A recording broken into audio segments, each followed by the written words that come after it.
واتهي صاحبة كحرن جنال كاركي اوفيشال كسو دوادا مقال عصب مقال كان منتحو كساسينيا كوندالينز وتعسيين كوندالينز تعسيين او كساسينيا ايه سؤال حليا what happened here هل كان هكذا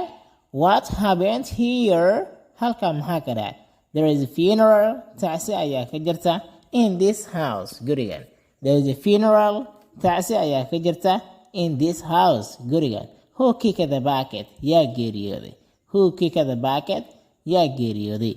an old woman an old aged woman an old aged woman naag duq aha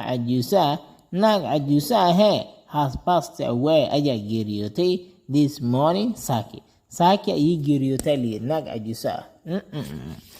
what is she markaas wuxuu leeyahay was she ill ma xanuunsaneed iyada or killed ama waa la dilay was she ill ma xanuunsaneed or killed ama waa la dilay she has been under the weather iyadu waxay xanuunsaneed she has been under the weather iyadu waxay xanuunsaneed for a couple months 2 bilood ayay xanuunsaneed ilaa 2 bilood ayay xanuunsaneed iyadu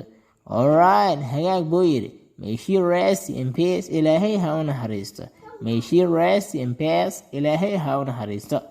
amiin buu yiri markaa waayahay saaxib fadlan haddii aad ku cusub tahay channelka subscribe saar sidaas lamid ah haddii aad ka hesho muuqaalkuna like saar waxay inoo tahay dhiirigelin commentigaaguna waa inoo muhiim muuqaalka haddii uu ku cajibiyo haddii kaleba fikirkaaguna waa inoo muhiim bye bye